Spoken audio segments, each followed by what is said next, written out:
د هغې نه بعد وایي د هدایت پرهیزګارۍ پاکدامنۍ او مالدارۍ دعا یعنې څلور خبرې دي هدایت پرهیزګاري تقوا پاکدامني یعنې د فحاشۍ نه بچ پاتې کېدل او مالداري مالداري د ټکي خو بله خوږي که دې دپاره دعا واورئ هدایت موږ ټول ورته محتاج یو چې الله نیغه لار راکړي او راته وښیي او هغې ته م راواړئ پرهیزګاري تقوا ته موږ محتاج یو پاکدامنۍ ته محتاج یو چې رب العالمین هم د هر قسمه غلطو نه او د فحاشو نه وساتي مالدارۍ ته محتاج یو د الله رزق دی چې موږ له پراخه راکوي څوک ته انکار کوي نو دعا به یاده کړه عبدالله بن مسعود رضی اللہ عنہ روایت ته امام مسلم راوړی دی امام ترمذی هم راوړی امام ابن ماجه هم راوړی عن النبي صلى الله عليه وسلم أنه كان يقول ورسول صلى الله عليه وسلم بدا دعاء الله نغختا اللهم إني أسألك الهدى يا الله زتانا سوال کوم د هدایت دا دعا څوک غواړي رسول صلی الله علیه وسلم څه مسله ترې راووته محتاج دی الله ته دویمه هدایت سوال کوي عام چاته چې وایي د پښتنو کې الله دې ته هدایت درکړي نو څه شي ولي هسې دې ولي څه جواب دی دلته لکه اوس ته ماته ووایي چې الله دې تا ته هدایت وکړي او زه تا ته یم ولي یعنې مطلب زما دا دی چې ولې دې الله ماته هدایت وکړي د دې ولې څه جواب دی نو ته به دې سړي ته څه ویې ته څه خبره شوه ولې دې الله ماته هدایت وکړي او ځکه دا عرب د دوی دا ډېر ښکلی عادت دی بچو ته هم مشرانو ته هم ملګرو ته هم یعنی په خبرو کې په منځ کې لازم دا جمله راځي هداک الله الله یهدیک لازم پکې دا راځي او مخامخ دوی خو په خوشحالي ووایي امین امین و ایاک او تعالی دې الله هدایت درکړي تو یو بل ته داسې دعا کوي زمونږ که چا ترې دا وایي ځاله دې جګړه وکړه چې الله یې تا ته هدایت هدایت ته موږ ټول محتاج یو د کوم وخته پورې د مرګه پورې او بیا په آخرت کې هغه بل هدایت ته محتاج یو هدایت لارې خو ته وایي که نه هلته بیا هغه هدایت دی چې الله موږ ته د جنت لار وښیي چې جنت ته لاړ شو هر وخت موږ محتاج یو الله ته دا اوس د الله پیغمبر دی الله را لېږلی د دې دپاره دی چې د هدایت ته لار خلکو ته وښیي هغه انسان هم د الله نه هدایت غواړي والتقى او یا الله ستا نه پرهیزګاري غواړم تقوا در نه غواړم ما کې تقوا را پیدا کا یا الله ما کې تقوا را پیدا کا هر وخت ورسره دا یاد کوي چې دا ګوره هغه انسان دی چې دی د متقیانو امام دی او دی الله ته ما کې تقوا را پیدا کا والعفاف او یا الله پاکدامني راکه عفت راکه عفت او پاکدامني څه ته وایي چې انسان د فحاشیانو نه پاکي بیا عفت دو قسمه دی ښه یاد یې کوي عفت د خېټې او عفت د عورت د خېټې عفت دا دی چې ته دې ته چېرته هم حرام ور وانهچي د عورت عفت دا دی چې چېرته یې په حرامو کې او په ناروا ځای کې استعمال نه کړي څه خوږې خوږې دعاګانې دي چې یو سړی ترې محروموي تاوان یې ونه کړو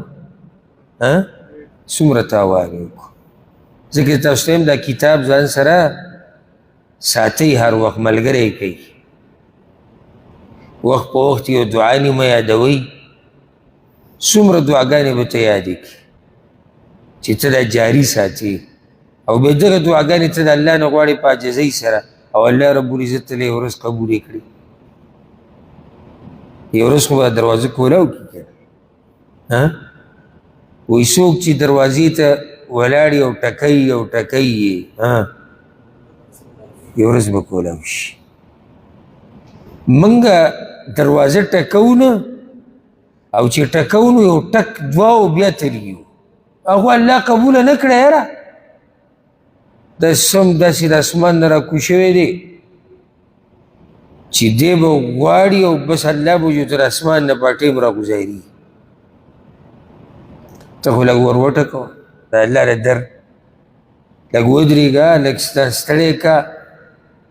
لږ محنت وکړه کوشش وکړه ګوره چې الله ربالعزت یې درکوي که نه یې درکوي. نو عفت او دې ته نن سبا ډېر ضرورت دی. الله دې موږ ته نصیب کړي الله دې موږ ته نصیب کړي او الله دې موږ ته نصیب کړي د خېټې عفت باره کې که خبره وکړو نظر وچورلو ډېر خلک به وینې په حرامو کې پراته دي بلکې هغه دور دی چې صرف مال جمع کول دي که هغه حرام دي که هغه حلال دي بلکې یو سړی به خپل نسبت دین ته او علم ته کوي په هغو کې هم بعض داسې شتي چې د پیسو ته ځان نشي ټینګولی دویمه دې نه اخوا به لاسه کېږي چې د الله د دین په نوم تجارت روان دی د الله د دین په نوم تجارت روان دی سړی ویریږي په سړي به د جسم بیرغونه یې ځیږ شي. ما پسې ورځ یو کس راغلی وی په ما باندې یو سعودي کیس کړی دی او بس داسې شوي دی او دغه شوي دی فریاد یې شروع کړ. ما فریاد مه کوه د مسلې هله پته لګي چې کله دوه کسان خبره وکړي. سعودي لیونی نه دی چې په تا به وچ په وچه کړی نو چې اول د هغه مسله م وګورو بیا به ستا د وګورو نو کیدی شي چې تا سره ظلم کړی خو خبره کیدی شي کېده او کیدی شي دا کار یې په حقه کړی. دا خو یو ځای کې نه دي راغلي چې یو طرف ته پښتني بل طرف ته سعودي یو بس دا سعودي به همیشه ظالمي مسله داسې ده سعودي او عجمي پرېږده یو طرف ته کافر دی بل طرف ته مسلمان دی مسلمان فریاد وکړو ته بیا هم په ټکه فیصله نشي کولی که نه خبره مې غلطه وکړه. ښه مسله څه ده پاڼې راوویستې اوږدې اوږدې ده چېرته دغه سعودي ته ویلي دي چې زما په ملک کې قرآنونو ته ضرورت دی. اوس مسلې ته ګورئ څه ته ضرورت دی قرآنو ته ښکلې خبره هغه د ځوان زوی ورله یو کنټینر قرآنونه اخیستي دي یو کنټینر او دا به چې څومره هلته جوماتونه دي خوا او شا کې او مدرسې ټول له به یې ورکړي بیا ولې د دې ځینې لیږلي هم دي لیږلو ډېره ګټه خرچوي ده په ملک کې هغه خرڅ کړي دي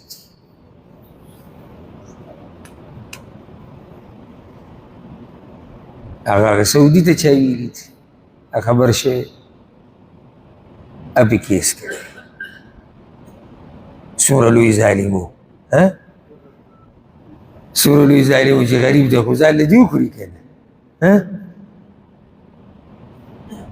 هغه ته ما د وتو دروازه دا ده نه غوځی دي او لاخر سړی دی چې صرف یې د باندې کیس کړی دی حیا تا کې نشتی شرم په تا کې نشتی د الله نه ته نه یېرېږي قیامت په ورځ چې الله تا راونیسي چې دا خو زما په نوم و ته به څه وایې الله ته دوکه دې کول هغه دې په دین کې وکړه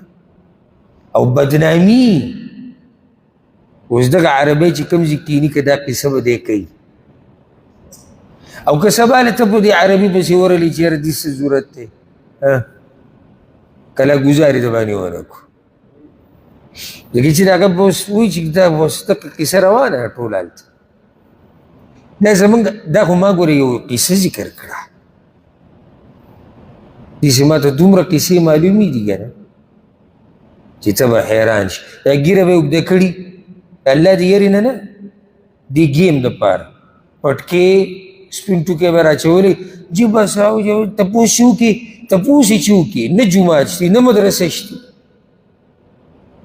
نه علم شتي هېڅ ورسره هم نشتي خو صرف دا پیسې راټولې وکړي د هغې د لاسه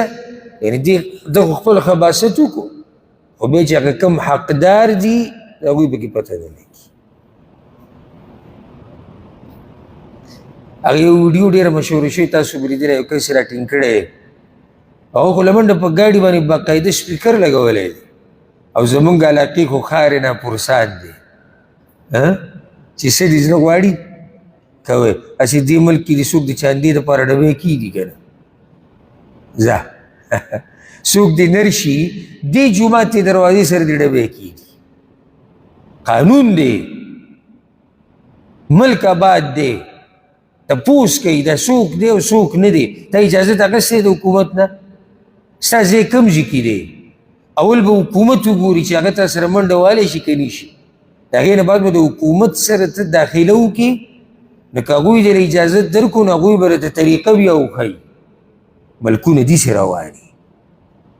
هسې زموږ په دې ملک کې چې بدګماني نه ده کېدی چې ما نن بعض خلک خفه شي چې دا خبرې واوري دا څومره دا ډبي چې پراته په دې لارو کوڅو کې او په دې بازارونو کې چنده برای پلاني مسجد او چنده برای پلاني مسجد دا به ټول رښتیا وي اوس یو موږ پېژنو لکه مثال کې زموږ د علاقې جومات دی پلانې نوم یې دی او دا هغه جومات دلته دغه پروت دی دا خو موږ پېژنو دا خو موږ پېژنو د خیر یو کار دی زموږ په مخ کې روان دی موږ یې پېژنو خو دی چې ته عام ګرځې او ځای په ځای دا ډبي پراته وي د دې څه حقیقت موږ ته معلوم دی زه دا نه یم چې ټول به دروغجن وي خو دروغجن به پکې وي خامخا به وي نو هغه کس یې رانیولی دی هغه په ګاډي سپیکر هم لګولی دی ښه پټکی ښه مزېدار او ماشومانان ورسره هم دي ته څوک یې وروره موږ جي جومات جوړو زموږ جومات دی هغه خو ځي کې مدرسه ده هغه د ځوان زوی چې راټینګ کړی دی وایي مدرسه دې کوم ځای کې ده دا نو دغه طرف ته خو ټوله دنیا ده چې ته لاس داسې ونیسې که نه چې هلته ده هلته خو دې طرف ته خو نیمه دنیا ده کوم ځای یادوي لیږیا ته مولای او ته سورې فاتحه ووایه ته دعای قنوت ووایه سړی پکې ګیر شو ځکه زه تاسو ته یو نصیحت وکړم چې کله داسې قصې وینئ که نه نو علم او علما مه بدناموئ بلکې داسې وایئ وایي د علم په جامه کې یو سړي دوکه کړې ده داسې وایئ لکه ګوره وایي ږیره یې وغوله یې وکړه نه داسې ووایه وایي غل ږیره پرېښودې وه غل ږیره پرېښودې وه د ږیرې په غلا کې سویمه ده غل ږیره پرېښودې غل پټکې په سر کړی او د ځان نه یې مولا جوړ کړی اوس خبره صحیح ده اوس صحیح شو خو ته به ټول علما الله والا خصوصا هغه د الله دوستان دي او څومره لوی ګناه کې ما او تا واقع شو که موږ داسې وکړو نو داسې ووایه چې یو سړي پټکی په سر کړی د ځان نه یې مولا جوړ کړی او څه چې کوو دوکه یې ورکولی